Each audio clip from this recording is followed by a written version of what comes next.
muri yeZimbabwe ndadzoka inini kana muchinge maona ndatraya kudai so chibva maziva kuti pane something panenge udobi umwe tinenge tatorova nhasi da kusanganisa ine another phone call inopisa yandoda kubata mobva manyatsonzwisisa zviri kufamba sei nyaya dzese dzamuri kubvunza tichango clear the air. So kana chingotosvika panapa isusu tinoti ZANU-PF yacho yazvambuka lomyaka inenge ichifanira kudonha negotsi kurova munhu achidonha kuti pidigu kubata nechimuchiuno kusumudza nenzeve kurovera pasi kuiti bwa hatiterere zvinonzi ZANU kudhara ikoko wakasapota ZANU udza munhu ari padhuze nekuti kudhara ikoko wakasapota ZANU ndozvandiri kutotaura inini but as of now regedza ndingopinda ndingobata mafone calls anopisa but ndisanda kuzivisai kune varugari vemuSouth Africa uchida kuregisterwa company kana kubva wavhurwa FNB business account zvinhu izvozvo zvinoitwa naOwen ndiye anozvigona nenhamba dzandaisa pascreen nadzo gara wabata Owen okuregistera usaswera uchikumbira mabank account uchivhairwa nevamwe vanhu bata Owen chibaba anokuitira nyaya idzodzidzi ndiye one munhu ari kukwanisa kupedza masports iko zvinezvi.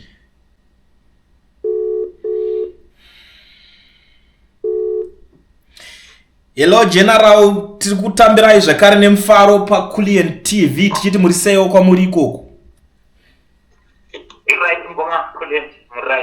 Aiwa isusu tiri bo zvekuti General so zvinhu zviri panapa ndezvekudai so pane nyaya diki kana kuti dzimwe dzekuti ndinoda kuti mungoti gagaga muonesane nemaZimbabweans vari kubvunza zvinhu zvakawanda. So yekutanga muda kuti muzondionesawo kuti nyaya yenyoka yemabhunu zvapapi. Yechi2 mobva mandionesawo pane nyaya kwa Comrade Blessed Geza iye address yakabva kuitwa nezuro nezvimwewo zvamuchazobata nzira kozi vanhu veZimbabwe vari kuti bhiza renyu ramakatanga muchimhanya naro vanhu rinenge raneta rane nhumbu iko zvinezvi rakatanga richimhanya but razoitira mauta pakati peroti. Sanganai nevateereri General mutaure zvinhu zvese izvozvo. Thank you so much. Chandingataura mukoma Kulian ndechekuti politics is not fiction. Inotori nemadynamics ayo atisingone kunzvenga. Okay. Chinonzi politics chino involve ma-leaders, chino involve vanhu. So regai nditaure nyaya yaComrade Nyoka Yemabhunu. Comrade Nyoka Yemabhunu vachiri mujeri sekuziva kwamunoita. Tinoda kutenda kuti Comrade Sarwaka vakataura pachena vakati ivo nekuda kwokuti vakatakura mhuri yeZimbabwe vakubhoisa parutivi nyaya dzaComrade Nyoka Yemabhunu. Asi vakavhurira mukana kuti vanoda kubatsira ngavasimuke vachibatsira nekuti panhau dzaComrade Nyoka Yemabhunu vanotenda kuti zvimwe zvacho zvaakuitwa nezvigananda kuti ive nzira yekubata mifungo yevanhu vanofanira vachigadzirisa zvinhu zvinovaka upenyu hwevana veZimbabwe. Tongotarisana naComrade Nyoka Yemabhunu chete. Izvi zvakatevera after the issue yakaitika nemaconfusions akaitika pamusoro peaccountability yanga ichidimandwa nevana veZimbabwe. Yandinotenda kuti vakazombobata apo nepapo kuzama kujekesa. But situation iripo ndiyoyo yekuti makazvinzwa kuti mukoma wangu vakati ini ndakumbomira handichatozvipindi. Comrade Sarwaka naivo futi vakaadresa vachitaura nenzira idzodzo. But nekuda kwokuti pakagara pakavhurwa mukana wekuti vanonga vachida kubatsira uyai mubatsire. Tinotenda kuti I was part of the team yanga ichitry kuona kuti tiona kuti since takuta trial after the bail application yakatadzikana. I was part of team. I can surely announce to you kuti ma lawyers nda kunoona Comrade Nyoka Yemabhunu kujere. Then vakataurana sektaurana kwavakaita and pakasainirwana kuti lawyer Sheriu, advocate Sheriu ndo vachafamba nenyaya yaComrade Nyoka Yemabhunu kuma-trials but vachibatsirwa naattorney anonzi iye Yugi. Saka vanenge vari malawyer vaviri but I think question yacho yakangobalansa sekuona kwamuri kuita kuti advocate naattorney vanenge vachingobatsirana. Since nyaya dzacho dzakawanda plus dzinenge dzichida paperwork yakawanda.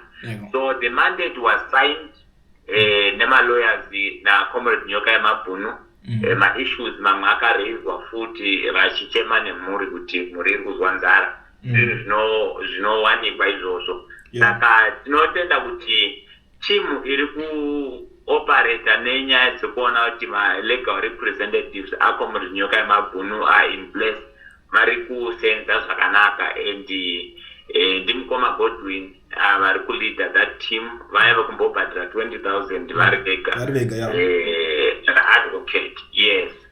So we are still waiting kuona kuti musi wa15 vari kupinda court. Of course hapana zvakawanda zvinoda kutarisirwa ikoko, because it's just a matter yekungonotora paperwork chete yekuexchange mapapers vanoti discovery yacho, and tozoona kuti vanoona kuenda papi futi for the kickstarting yecase yacho iyoyo. Therefore tinotenda kuti zvinofamba zvakanaka. Then on the issue yakakonzera ma-problems transparency, I think makaona kuti hapana akambenge achitaura nenyaya dzekufanda nyaya dzemaloya.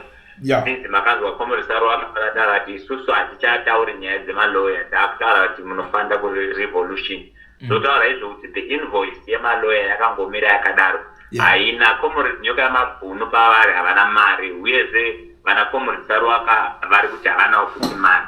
So kuti paitwe ma-donations evanhu pasina a mechanism yakanyatso kubuda pachena kuti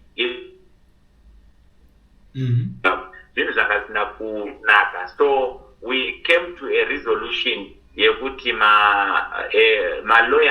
lawyer change aripo pachavhurwa trust account yaComrade Nyoka Yemabhunu inenge isina maloya chete. Maloya vanayo trust account yavo, but we objected that kuti hazviiti kuti kuendese mari account yemaloya kuiswa mari inenge ichibva kupublic, because not all of them are going to hand in ma proof of payments avo. Therefore panenge pachida transparency, you understand? So paitwa resolution, because it's an emergency matter, let us open trust account yakazvimirira iyo. You understand? That my partners into this project, they are the signatories also on that trust account, including my lawyer. Ichangovharwa kana taachiva kuti Comrade Nyoka Yemabhunu vabude. I-account ichange ine transparent yekuti vanhu vanenge vachiudzwa kuti pane zvakati yapinda mari yakati, then pakabhadharwa mari yakati, ma-proof of payment achiunzwa kupublic kuti ione kuti tinenge zvichiita ma-problems akamboitika kumashure.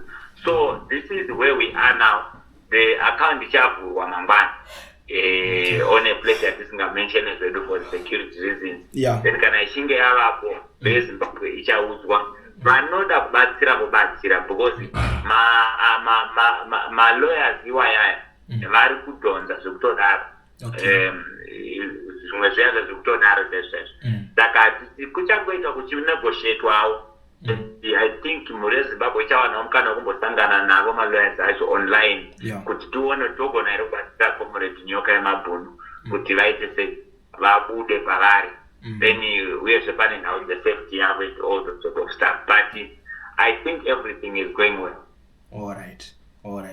Aiwa, manyatsotsanangura zvinonzwisisika kana kuti zvinobatika pane nyaya iyoyo. Tinenge takangomirira kunzwa kwamuri kuti zvinenge zvapapi, yavhurwa retrust account yacho kana mati iziviswe kune mhuri yeZimbabwe. Aiwa, zvivhitivhiti ndezvevanhu tinongovazivisa kuti iyo trust account yacho isai mari apo chinchi ipapo. It's fine. Thank you so much nekunigirikira. Ngatiende mberi pane imwe nyaya yacho yandanga ndamubvunza. Continue zvenyu ipapo general. No, it's okay. So I think by now we are with Nyoka Yemabhunu, Doma Mira Zakaita. And at the end of the day, food Nanganda still somewhere. Vana veZimbabwe vakagona kusangana, pane vamwe vakasanganawo vakavhurawo group ravari kushandisa kuraisawo mari yekuti Comrade Nyoka Yemabhunu vange vaine mari mujere mavari.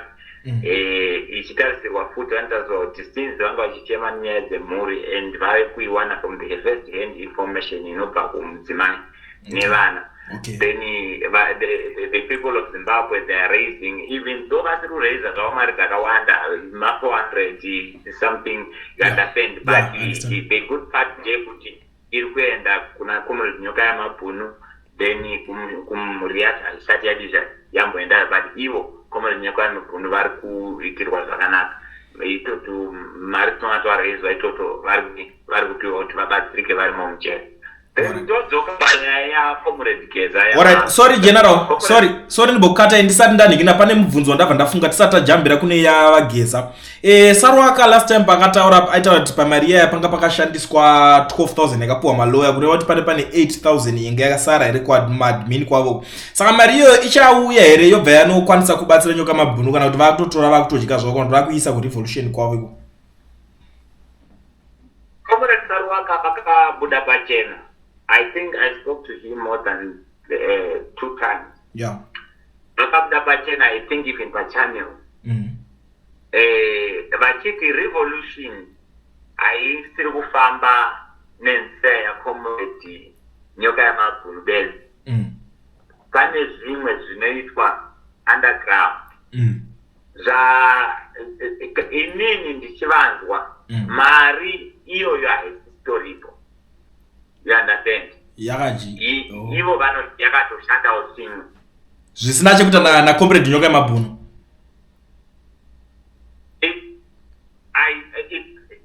It pertains the revolution according to him. I'm just standing straight to his words.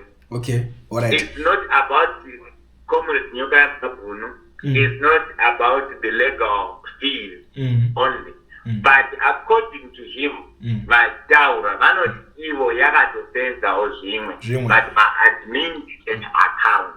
But you need to understand this, patina way yekuenda kuma-admin. You understand this? Ivo vane way yekuenda kuma-admin, ndo vanowana ma-report kubva kuma-admin.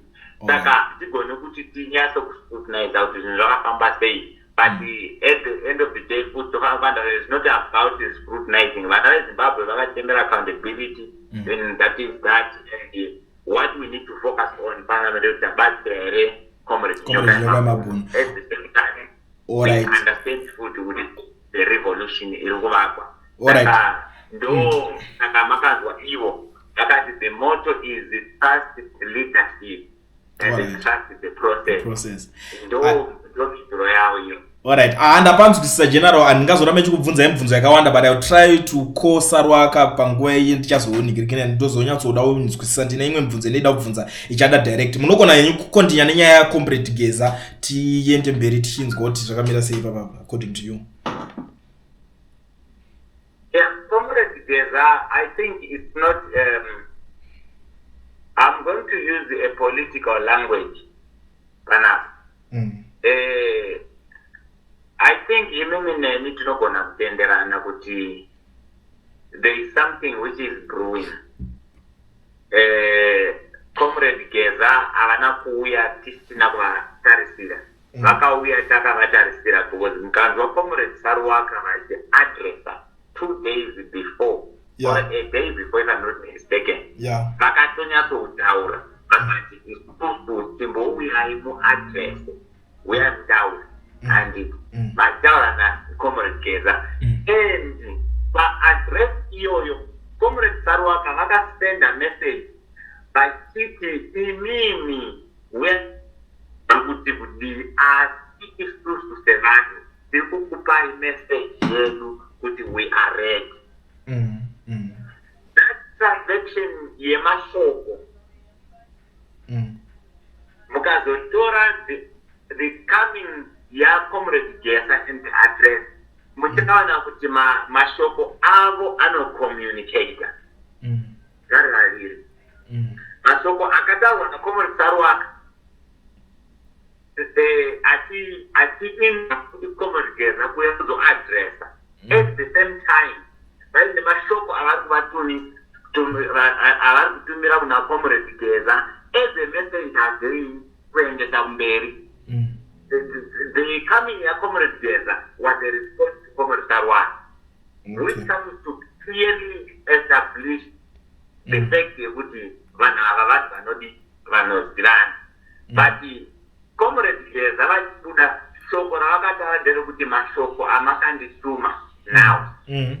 ndasamafika. That was the center message yavakanga vachitaura. Then at the end of the day, and now is the signal. Comrade Saruwaka is speaking of the signal. Marikuita match into their address.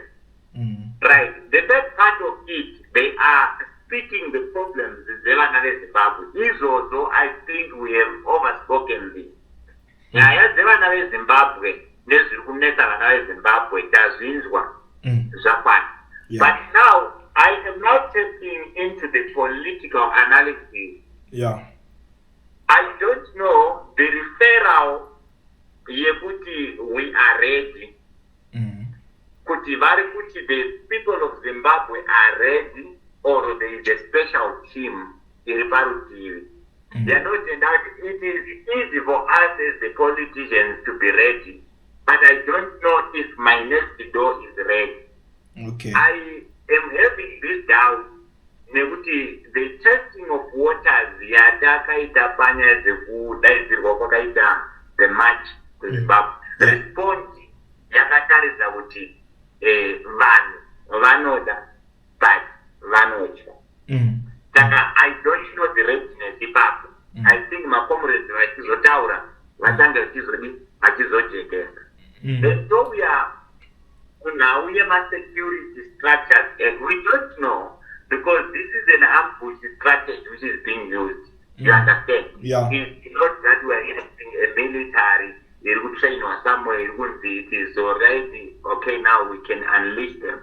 There's nothing such, because we don't have a hosting country. Number two, we don't have any armed deal and everything. So it alters everything so that militant-wise, if we are to rely on the retaliation military, we are 100% relying on the security system yenyika. Hatina vane zombo unless akapane zvinhu zvisingabude. Saka iyi inongori nyaya yokuti sema revolutionaries, they are communicating. I take it as if they are still conscientizing the masses. Those analysis, yeah. Could it be readiness? They have Zimbabwe kunzwisisa kuti chiichimutineza, of which they have already understood this, because it was after Vaidama experiences at the same time I was this down. Saka the revolution is there. And vanare Zimbabwe vari kudzidziswa ndidzo nzira dziya dzemasoja. I think dzatara pamwe. Saka handikutaura pfungwa dzakomrade Saruwaka, ndikutaura pfungwa dzangu nemaonero andiri kuita zvinhu. Saka komrade Geza havana chinyowani chavakauya kutaura. Vakataura nyaya dzesignal, vakataura nyaya dziri kunetsa vana veZimbabwe nekutaura the declaration the enemies of the people. Zviri kungotokorwa nakomrade Saruwaka. Yeah, ndikupanzwisisa ndikuita kupaona because vanhu vanga vari kukomplaina kuti imi vanouya vachingotudza nyaya dzatinongora chingoudzwa everyday, tagwirei azodai, tagwirei this chinchi. Ndo nyaya yanga yakupopota vanhu kuti asi pane zvakaitika reka kuti pane kuchinjana kwakaita mari mumaoko, ndo zvavakutaura. Ende imwe nyaya iri kutaura vamwe vari kuti ava comrade Geza backup chaichaiyo havana, because vamwe vari kutotaura kuti comrade Geza havasi kutoshanda nachiwenga like maclemera avaimbozvita kudhara pape, because pavakauya vaitonyazaura kuti muna nebackup izvo. So manje kwatarisa zvinhu zvacho yango softers ndo nyaya dziri kunetsa idzodzo mumastreets. Chinhu chinonetsa ndichakuudzai chokwadi pamusoro pemadynamics epolitics. Politics hadzidi kutorera pamusoro. Yeah, that's true. Vakomana, mukatora the interview yandakaita pazvakatanga, ndakazvitsanangura zvinhu zvinezvi kuti General Chiwenga is a soldier. Yes. And once a soldier, always a soldier. A soldier, yes. But in the political matrix Zenyika, she can be outsmarted through the dynamics of that politics. And the dynamics of politics, as internally only. We now look even outside. The influence of the allies, the regional support, and all the other factors that we're going to consider. Yeah. On that note, we establish. You understand? Yeah. While already Chiwenga has established. So I think with this whole revolution, the mistake was to announce it before. Because it always gives the opponent time to regroup. And we saw that happening. With every influential security department, which must play a key role into this. It was a compromise from the commanding level. And that is why Makawana Matangash Buddha from Mtamba. Today Mtamba is singing the chorus which is done by the state house. Moenda ku makazuona zvakaitika naPaulson Mangwai vakaisa ikoko. You understand? You go even to army, you saw who is the influential person whom they even know he was influential into this was taken before put to buy some board. You understand? All these things were happening. Yeah.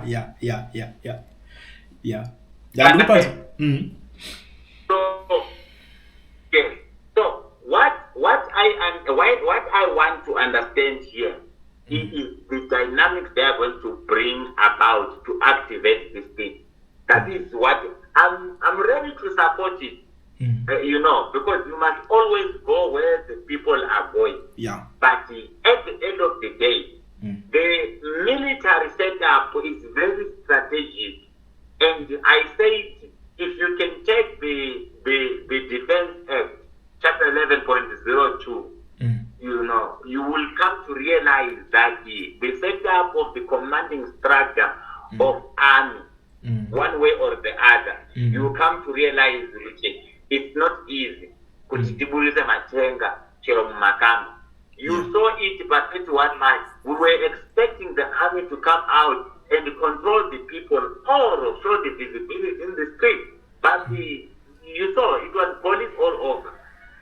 Instead of bringing out the army as usual, they used the police. And who is the head of the police? Mtamba is an ally to President Mtamba. So as much as we see that the revolution is more of the militant approach into the changing of the system, but the dynamics must go in line of the politics. That is where I think there is a missing equation there. You understand? Yeah. But in any case, the circle is very limited. Let's see. They say we must trust the process and also trust the leadership. That is how it is. I'm talking as a fellow politician here, and the person who understands the dynamics on the ground, because we are doing politics on the ground. All right. Ayo, ndapanzwisisa manyatsotsanangura. I think nhasika tombogumira panapa since mataura mashoko ekuti achiri kutapira vanhu vachitapirirwa, but zvizhinji zvekuti tichazoningina tichataura toti nekutaura nekuramba tichingotaura. Asi zvanhasi ayo toti vateereri vari kutapirirwa nemashoko amuri kutaura, but ndoziva kuti munenge mune mashoko amuda kusiya mataura. Ndapi mashoko epezita amuda kuti vateereri vasare vakanzwawo? Mashoko angu kuvana veZimbabwe ndeyekuti be safe. Ndo mashoko andoda kunyanga kutsinhira nhasi. But two, ndoda kuti be united. Ndo mashoko angu echipiri iwayo. Echitatu ndeyekuti we as in let us love ourselves. Then ndo mashoko angu chete ari matatu iwayo. But as things are happening, we must also trigger our conscience and also our reasoning capacity, because we live once and we must live a legacy in that time we live one. Thank you so much, General. Tokutendai nekuva nenguva yakanaka nesu panapa. Mova neusiku wakanaka. Thank you so much. Sharp. Muri Zimbabwe ndo mashoko ari kubva kuna general. I think vanhu manzwisisa zvakawanda nyaya comrade Njoka Mabhunu, maloya akazochinjwa, maloya akumiririra nezvichaitika nema accounts everything zvichazonge zvakubuda pane nguva yatiri kufamba yatichange tichingoenda imomo munigirikiniyo. But ndoda kutendai zvakare nekuteerera nekuva nesu pachirongwa panapa. Saka zvandiringotaura kune uchiziva kuti you have something to say. Urikuda kuita guest pachannel yevanhu, garai mandibata nhamba ndingara ndichingokuisirai kuti batai mangotaura nekuti client ndoda kuzouyawo pacall newe unogara wanditaurira togara tangokuudzana nguva kuti uya nguva yakati tobva tataura because tichida kuitawo zvinhu zvine order since macalls acho akawandisa zvisingaite muri yeZimbabwe. Saka please unongogara wangotibata ipapapa. Zvamanje manje ndiringoti ngatisanganei mu comment section mundiudzewo zvamuri kufunga pamusoro penyaya iyoyi.